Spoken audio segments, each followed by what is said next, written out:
Qu'est-ce que c'est? La révolution des idées scientifiques au XXe siècle. Quels étaient les premiers mots? La révolution. Bon, pour le moment, on écoute, hein, parce que... Religieusement. Voilà, religieusement. Alors, pendant combien de temps ça faut que... Et on n'interrompt pas. Oui, alors, 1 heure et demie. 1 heure. 1 heure et demie. J'ai Christian, intitulé ce sujet Déterminisme, hasard, chaos, liberté. Hein, c'est le chemin qu'on va suivre. Le on a déterminisme. commencé par le chaos. Hein, on a commencé par le chaos. Voilà, alors je voulais le texte qui a fondé le déterminisme absolu, qu'on appelle aussi laplacien, parce que c'est Laplace qui l'a écrit. Nous devons envisager l'état de l'univers comme l'effet de son état antérieur et la cause de ce qui va suivre.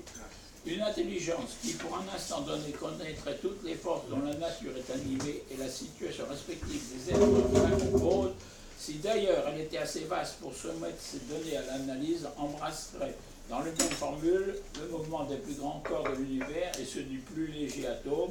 Rien ne serait incertain pour elle. L'avenir comme le passé sera présent à ses yeux. Exactement, c'est exactement. Alors ça, c'est la définition du déterminisme absolu qui a joué un très grand rôle au XIXe siècle, parce qu'on considérait que les faits scientifiques devaient se servir de cette loi, et le XIXe siècle est un très grand siècle scientifique, hein, il n'y a pas de doute là-dessus.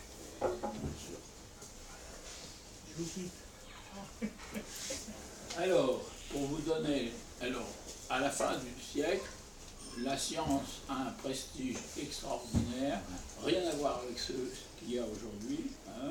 Les gens sont persuadés que l'humanité est à l'aube d'une ère nouvelle dans laquelle les maladies seront vaincues, toutes les misères qui assaillent l'humanité depuis toujours disparaîtront.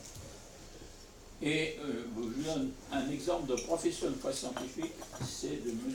Jules Mercadier, président de la section de physique du congrès de l'Association française pour l'avancement des sciences. La liberté est la condition essentielle du développement des sciences. Attention, hein. Aussi n'existe-t-il parmi nous ni caste, ni secte, ni coterie. Toutes les convictions sincères sont respectées. Tout ce qui touche au domaine de la conscience est systématiquement exclu de nos débats. On ne discute ici que des questions véritablement discutables et sur lesquelles l'expérience a quelques prises.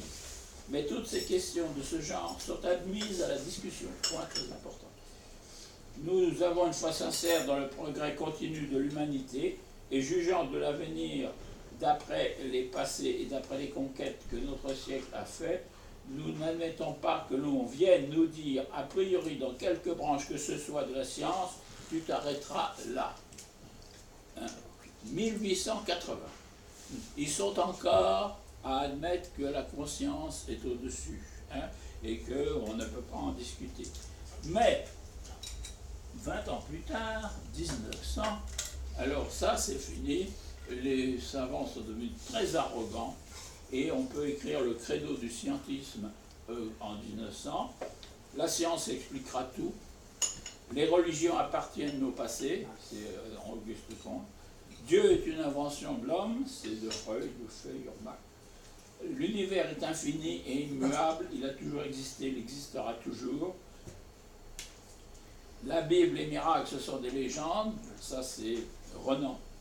L'homme n'est qu'un animal de la matière organisée. L'évolution n'est mue que par le hasard, c'est Darwin. Et la finalité n'est qu'une apparence, seul existe le déterminisme. Voilà le point de vue qui devait être le point de vue politiquement correct, disons, en 1900.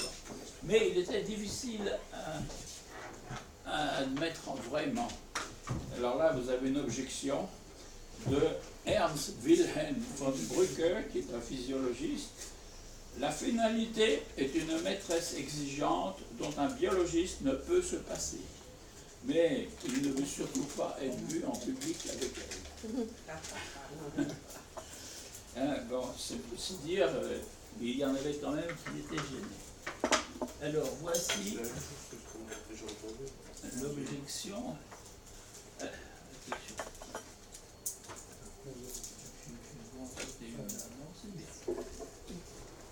Alors, au XXe siècle, on va trouver des limites et des réfutations du credo du scientisme. D'abord, à l'intérieur de la science. Alors, vous les connaissez tous. Le principe d'incertitude, hein, le théorème d'incomplétude de Gödel, et les mouvements chaotiques, les attracteurs étranges, la sensibilité aux conditions initiales, initié par Henri Poincaré, mais Julien Mandelbrot, et Michel Hénon, Lorenz, etc. Le temps de Lyapunov, le temps de divergence, Ruel, Takens, Berger, Leite, le paradoxe de la liberté, sommes-nous libres ou pas? Ça, voilà, discussion passionnée. Les limites de la théorie de l'information, essentielles.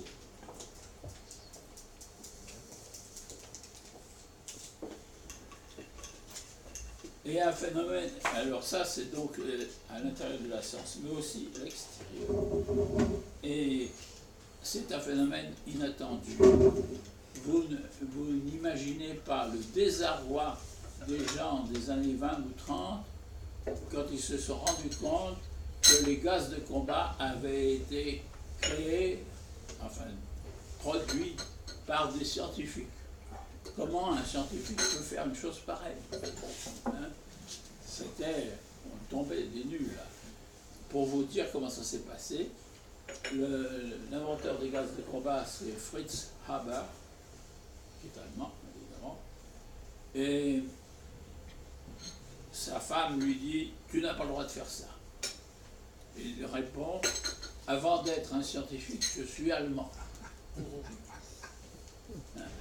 Et alors, elle lui prend son revolver d'ordonnance et se suicide sous ses yeux. Diable. C'est vrai ça? Ouais. Christian n'a pas l'habitude de raconter des conneries. Aussi. Il se suicide. Non. Elle. Alors, les gaz de combat, évidemment, ce sont les chimistes qui portent ce fardeau. Mais pour les physiciens, vous avez la bombe atomique. Pour les biologistes, à partir des années 70, des expériences sur les fœtus humains récupérés vivants à la sortie des avortoirs. Et quand les gens ont commencé à savoir ça, quelle désillusion! Autrement dit, le public n'a plus du tout la même confiance dans les scientifiques qu'il avait en 1900. D'où les positions des scientifiques sont devenues modestes. Ils ont cherché des justifications en dehors de la science. La science ne peut de loin tout expliquer. Recherche de justifications éthiques et même religieuses. Fondation de nombreux comités d'éthique réunissant scientifiques, philosophes et même théologiens. Le Code de Nuremberg, 1947. Le Manifeste Einstein-Russell, en 1955. Les conférences annuelles Pugwash, le prix Nobel de la paix 1995, sur les conférences annuelles sur les expériences atomiques. Le moratoire d'Asilomar sur les manipulations génétiques, etc. Toutes choses qui auraient été complètement en dehors de l'esprit des scientifiques de 1900.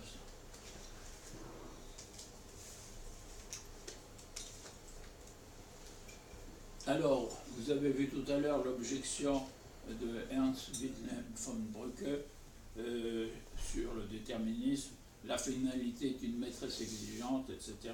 Et bien voilà ce que pense Poincaré dans Dernière pensée, qui est publié en 1913.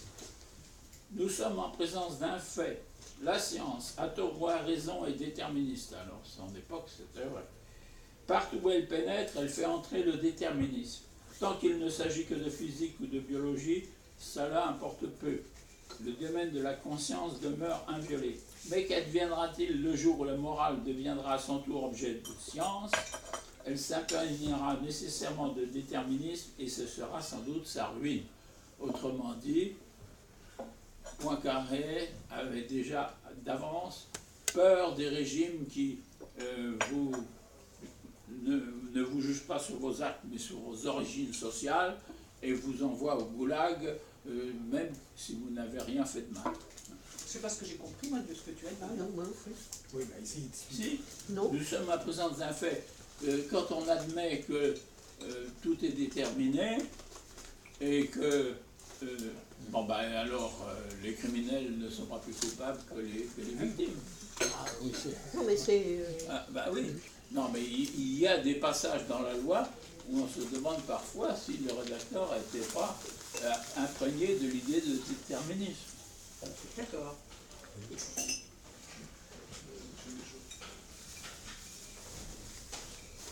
Alors, le plus étonnant, c'est que ces points carrés. Salut Jean. C'est Poincaré qui est à l'origine de la destruction de l'idée de déterminisme. Il écrit dans Sciences et méthodes, 1908. Une cause très petite qui nous échappe détermine un effet considérable que nous ne pouvons pas ne pas voir. Et alors nous disons que cet effet est dû au hasard. Mais alors même que les lois naturelles n'auraient plus de secret pour nous, nous ne pouvons connaître la situation initiale d'une expérience qu'approximativement. Si cela nous permet de prévoir la situation ultérieure avec la même approximation, c'est tout ce qu'il nous faut. Mais il n'en est pas toujours ainsi. Il peut arriver que de petites différences dans les conditions initiales en engendrent de très grandes dans les phénomènes finaux. Il donne l'exemple de la trajectoire des cyclones, à peu près l'effet papillon, quoi. Et il a donné un exemple encore plus flagrant, la conception de Napoléon par ses parents. ah, intéressant. Ah bah oui, à epsilon près. Hein. Il y a le nez de Cléopâtre aussi. Oui, bien sûr. C'est une catastrophe. Alors, il faut comprendre qu'il y a dans le mot déterminisme deux points de vue. Le point de vue mathématique. Deux expériences exactement identiques donnent exactement les mêmes résultats. Ça, c'est le point de vue mathématique. Et quand un phénomène est régi par des équations qui satisfont aux conditions d'existence et d'unicité des solutions, eh bien, les matheux considèrent que c'est déterministe. Bon. Mais, pour les physiciens, un phénomène est déterministe si deux expériences presque exactement identiques au départ donnent presque exactement les mêmes résultats. Ce qui n'est pas du tout pareil. Et le presque exactement est dû évidemment au fait qu'il est impossible de refaire rigoureusement la même expérience. D'où l'importance essentielle de la stabilité et de la sensibilité aux conditions initiales. La recherche des limites entre les mouvements réguliers et les... Alors, ceux qui sont sensibles aux conditions initiales s'appellent les mouvements chaotiques. Les autres, ce sont les mouvements réguliers. La recherche des limites entre mouvements réguliers et mouvements chaotiques est devenue banale, même en astronomie. Hein. Alors, on dit par exemple que le mouvement des grandes planètes est régulier, mais que le mouvement des petites planètes est chaotique. Parce qu'on n'est pas fichu de savoir. Il suffit qu'il y ait 1 mètre de différence pour qu'il y en ait 150 millions de kilomètres à peu près 1000 ans plus tard. Hein. Alors donc, comme il n'est pas question de faire des calculs et des prévisions aussi précis, on dit que c'est du chaos. Ah, si je pouvais présenter ça, la figure de Poincaré dans le problème des 3 corps. Ah oui. Ben, décris, qu'est-ce que tu vois? Ouais, mais je ne peux pas le décrire. Est-ce que tu peux pas retourner ton appareil? Non, elle n'y est pas. Non, ça se dessine. Qu'est-ce qu'il a fait avec 3 corps? Tu peux expliquer? Tu as de quoi écrire? On peut le faire sur une feuille peut-être. Quoi une feuille? J'ai un crayon feutre. Hein. Oui, c'est exactement ce qu'il passe. Qu'est-ce que c'est que ces Ah, 3 non, corps? il n'est pas très visible, mais bon. Oh, c'est du verre. Il vaut mieux prendre 2 feuilles collées. Voilà. Alors, on étudie un phénomène qui est le suivant.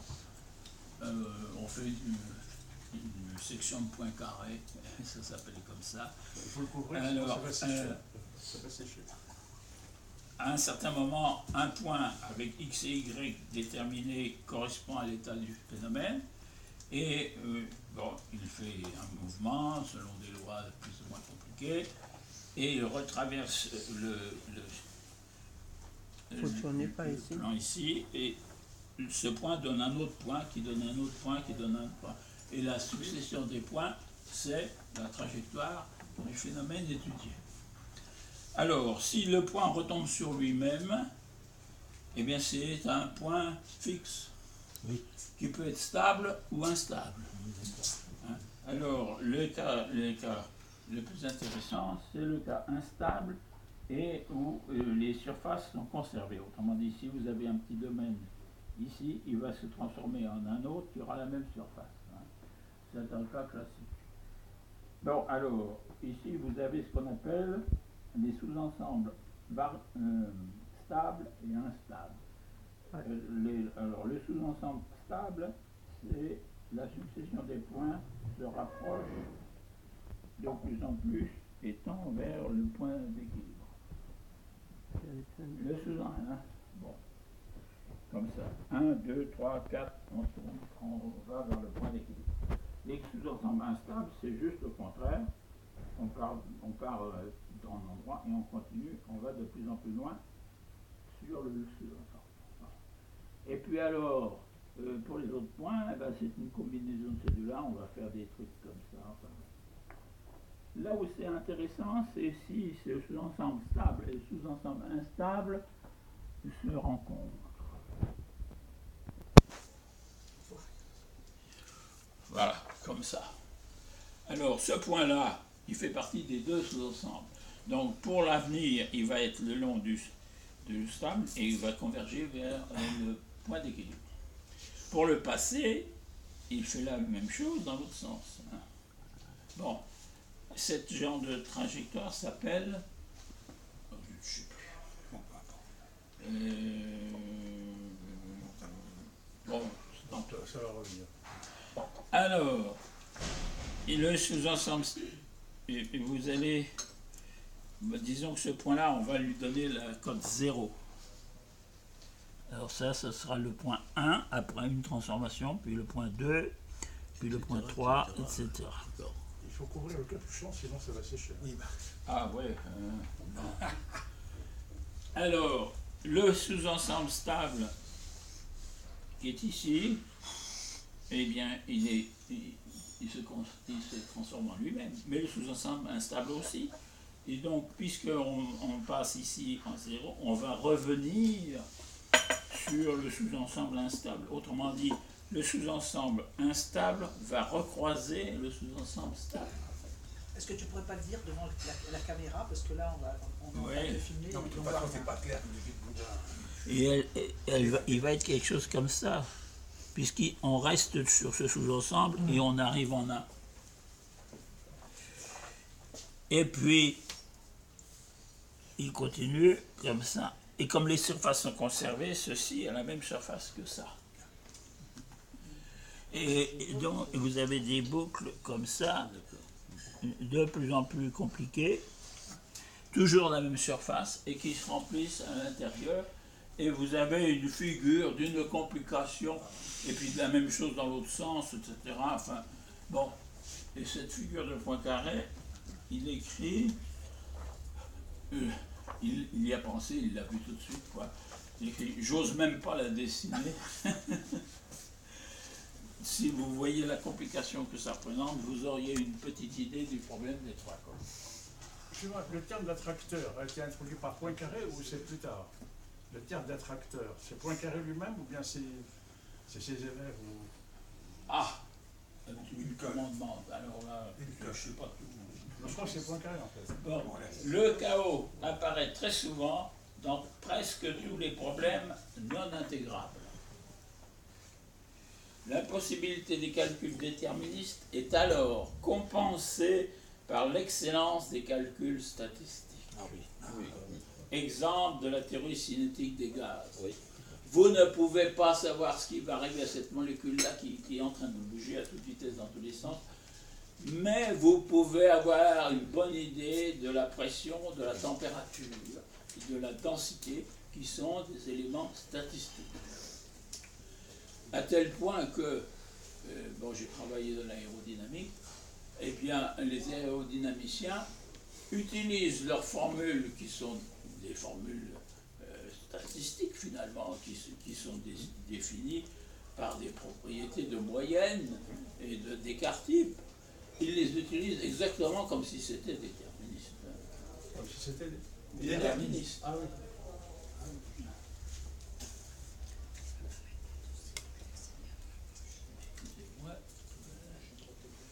Et voilà ce qu'il écrit, la différence entre la méthode statistique et la méthode déterministe.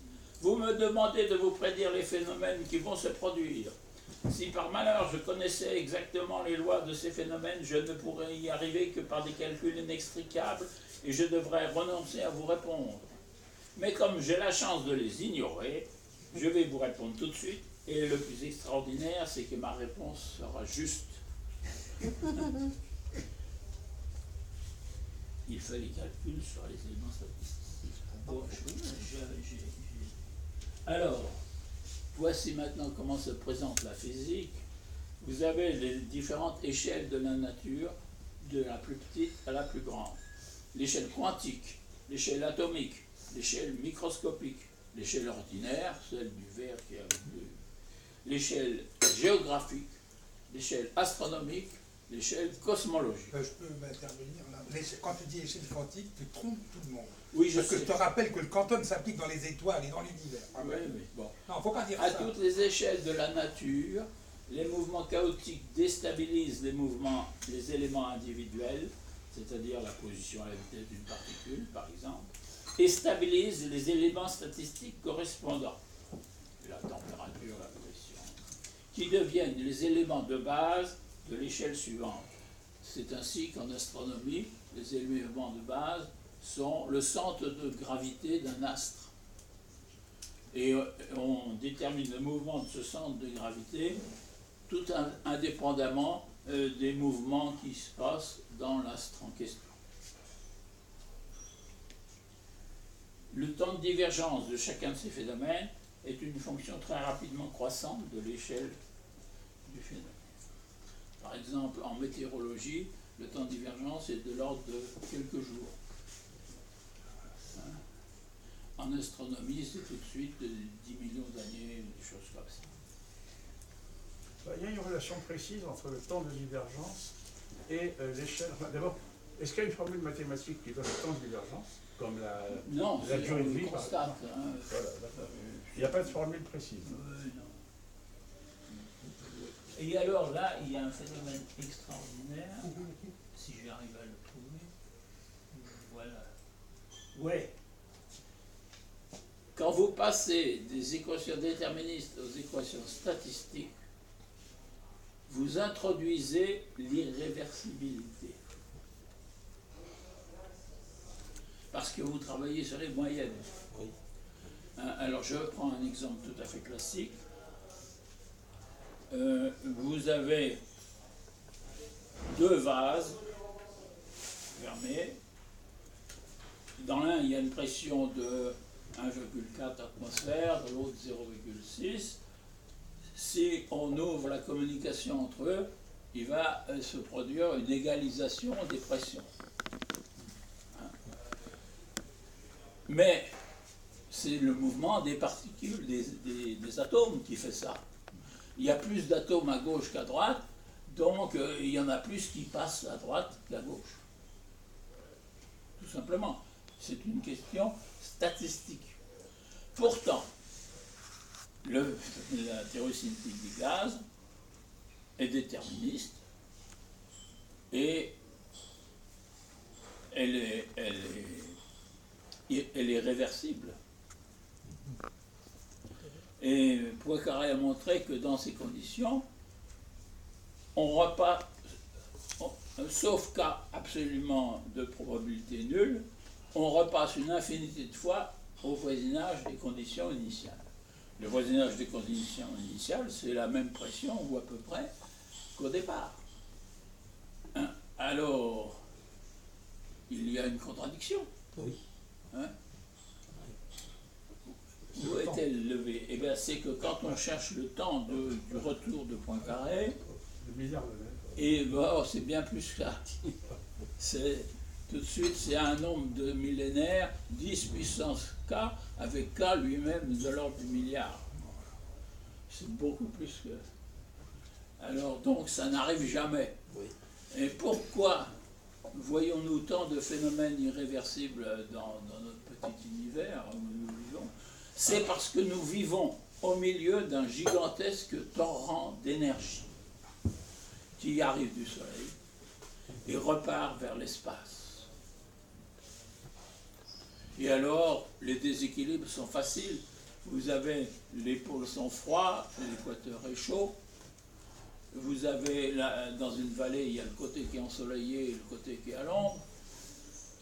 Et ces déséquilibres sont les sources des phénomènes irréversibles habituels que nous voyons partout.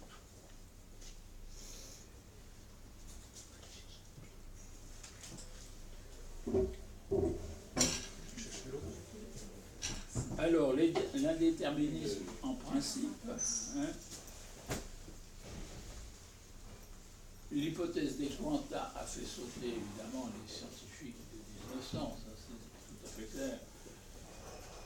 Mais à tel point que Max Planck n'osait plus en parler. Et il a fallu que Henri Poincaré lui apporte son appui en 1911 au congrès Solvay. Donc, quelle que soit la loi du rayonnement, si l'on suppose que le rayonnement total est fini, on sera conduit à une fonction présentant des discontinuités analogues à celles que donne l'hypothèse des quanta. Donc, l'hypothèse des quanta n'est pas absurde. Voilà ce que voulait dire Poincaré, tout simplement.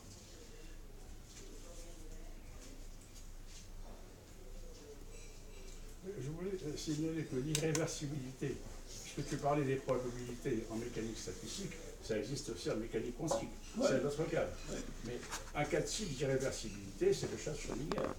Hein? Tant qu'il est dans la boîte, il est à la fois mort et vivant. Une fois qu'il ouvre la boîte, il est mort ou vivant et on ne peut plus revenir en arrière. C'est ce qu'on appelle la réduction du paquet d'ondes. C'est l'irréversibilité au sens quantique. Je suis d'accord et j'y ai rien compris. Je me dis, bon, bah d'accord, mais à quoi ça sert de se dire le chat est mort ou vivant avec 50% de chance si on ne peut pas le savoir? Bon, alors, Dieu ne joue pas au dé, hein, c'était l'histoire de l'expérience de Bell. En 1933, je crois, Einstein arrive avec une expérience de pensée qu'on appelle aujourd'hui le paradoxe de Einstein-Podolsky-Rosen, EPR. Ils ont été trois à le mettre en place.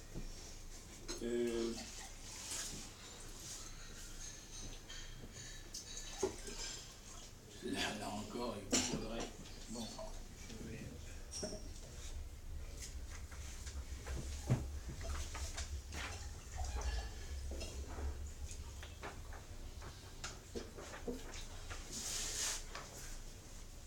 Ça commence avec l'expérience de Stern-Gerlach. C'est-à-dire, vous avez un électroaimant dissymétrique avec ici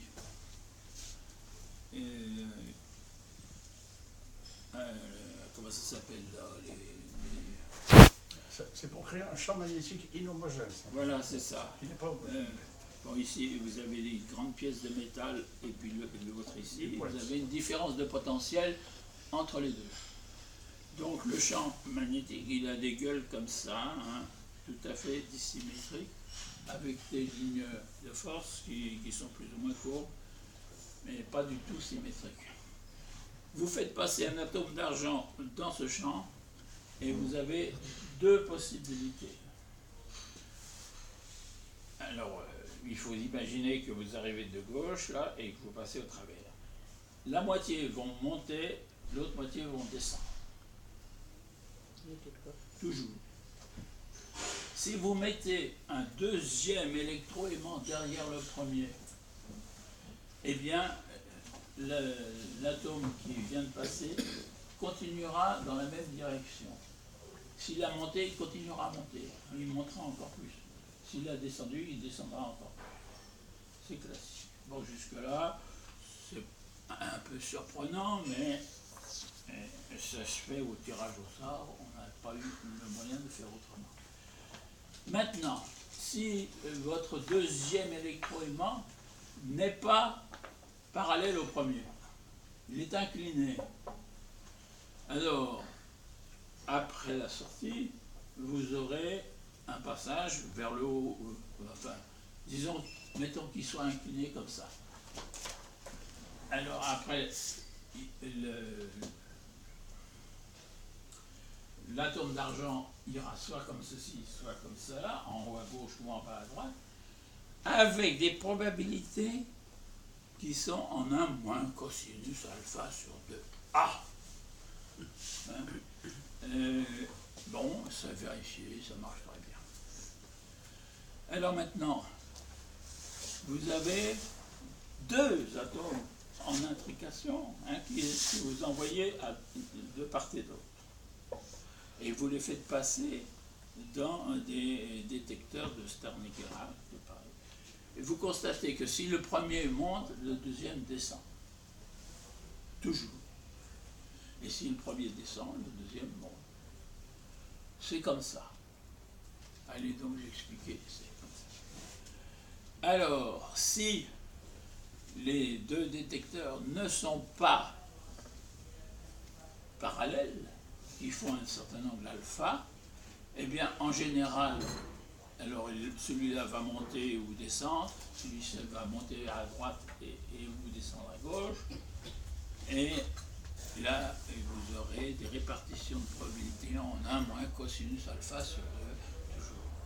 Donc en général l'angle sera obtus, et sinon il sera aigu. Alors l'idée de Einstein, Podolsky et Rosen, c'est de dire qu'est-ce qui se passe si je mets 2 détecteurs, ici un vertical, un horizontal, et là un à 45 degrés dans un sens, l'autre à 45 degrés dans l'autre sens. Hein? Eh bien, on constate que 1 moins cosinus alpha sur 2, ça fait que les directions... Alors, ah non, attention. On met en fonctionnement seulement un des détecteurs de chaque côté. Donc, c'est comme on vient de le voir. Alors, 1 moins cosinus alpha sur 2, ça veut dire qu'il y aura 15% des cas où les angles seront de 45 degrés et 85% des cas où ils seront de 135 degrés. On le revérifie très bien. Maintenant, vous mettez au choix l'un détecteur vertical ou horizontal à gauche et l'autre aussi au choix. Comment est-ce que les atomes d'argent peuvent savoir quel est le détecteur qui va être mis sous tension? Ils ne peuvent pas se dire, tiens, si je rencontre le vertical, je monterai. Donc toi, tu descends soit à droite, soit à gauche. Hein. Donc ça fera déjà la moitié des cas où on aura un angle de 135 degrés. Si évidemment je rencontre l'horizontal, ben, j'irai à gauche par exemple, mais évidemment tu ne peux pas le savoir. Alors toi, tu descends. Et ça, il y aura un quart de cas où l'angle sera à 45 degrés. Donc on ne devrait pas pouvoir atteindre 85% de 135 degrés. On ne peut pas dépasser 75 degrés. 75%. Hein? Voilà l'objection de Einstein. Les expériences prouvent que Niels Bohr a raison et qu'on fait toujours 85%.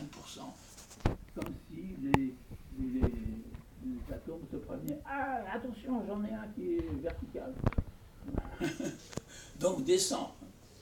Et si le temps nécessaire à ce transfert d'information est trop grand, eh bien, il est absolument impossible que les atomes se préviennent l'un l'autre. Voilà. En supposant le tabou d'Einstein.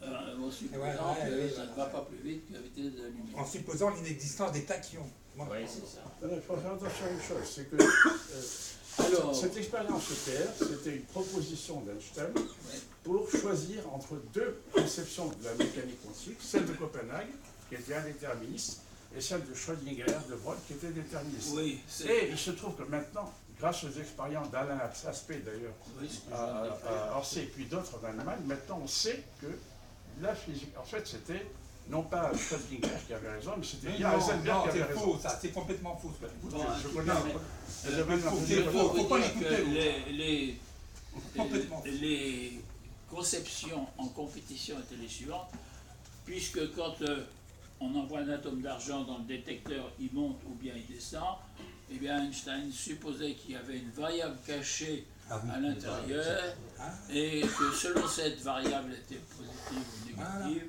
on montait ou on descendait. Et ça permettait de rétablir le déterminisme. C'était aussi Et une hypothèse l'expérience de que je Broglie. viens de vous décrire avec les 4 détecteurs, c'est l'expérience de Bell. C'est Bell qui l'a proposée en 1960. On l'a réalisé d'abord sur des distances métriques, puis sur des distances kilométriques. Et Niels Bohr a toujours raison. Ah oui, attends, non, tu vas encore induire tout le monde d'erreur.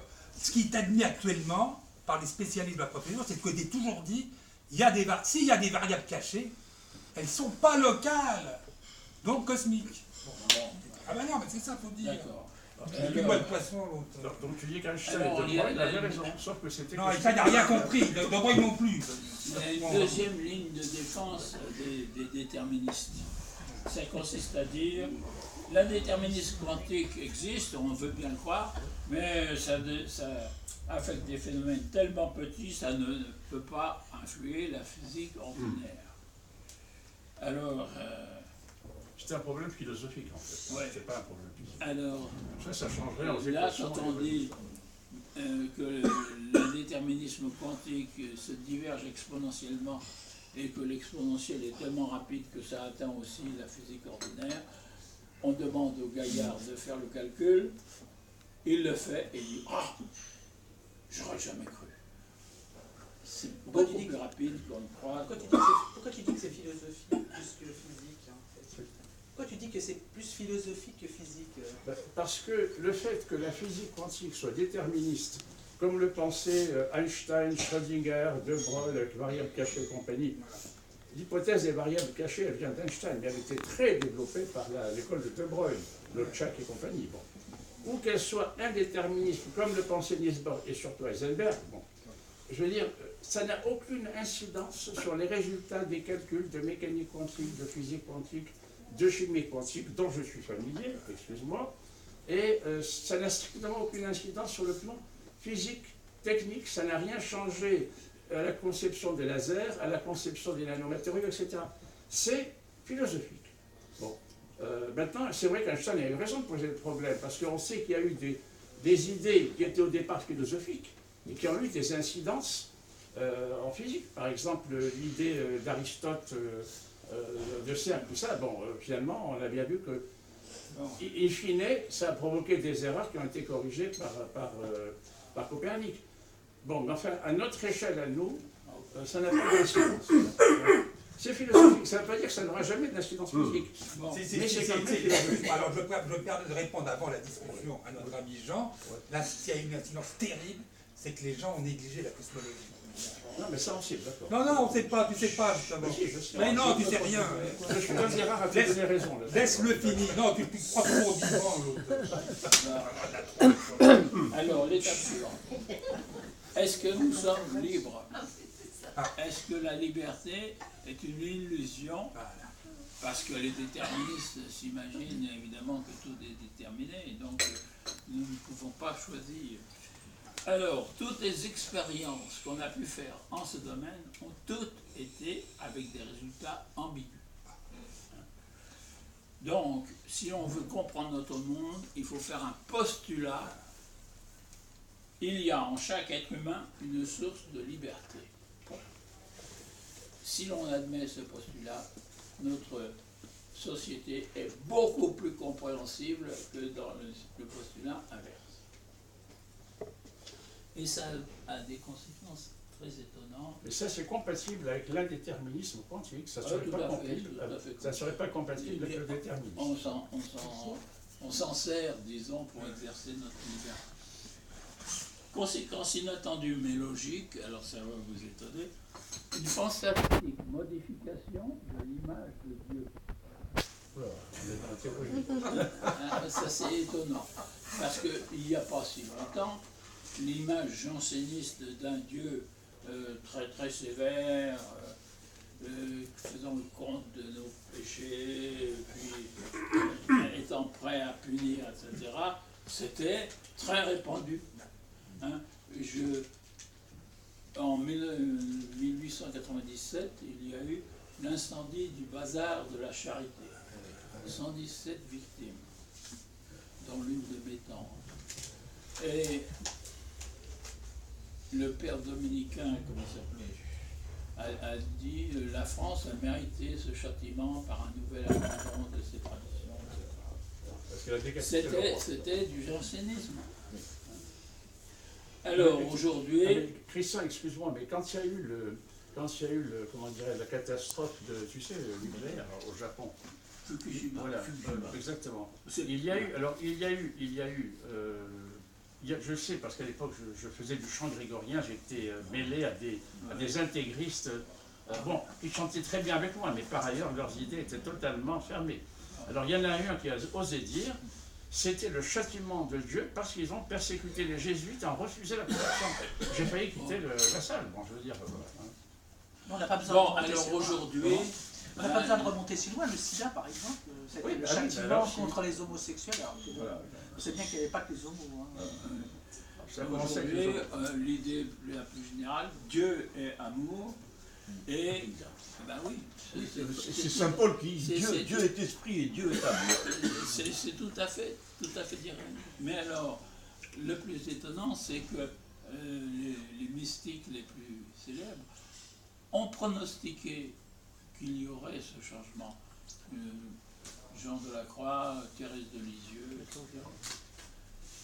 Et on entend des réflexions du genre, comment Dieu est amour, comment est-il possible que des djihadistes tuent au nom de Dieu, hein? Eh bien, ils ont oublié comment était Dieu il y a encore... Au nom d'un Dieu clément et miséricordieux, il faut le préciser quand même. Même des personnes âgées ont complètement oublié, c'est étonnant. Une autre conséquence, celle-là est due à... Elle a été pronostiquée par Louis Pasteur. Un peu de science éloigne de Dieu, mais beaucoup y ramène. Étonnant. Non, c'est logique. J'y arrive à la fin. Au milieu de progrès foudroyants, la science du siècle dernier a vu ses fondations bouleversées. Il est impressionnant de réaliser que toutes ces transformations trouvent leur origine dans les travaux scientifiques et philosophiques d'un grand pionnier que j'admire beaucoup, Henri Poincaré. Je vous remercie de votre attention.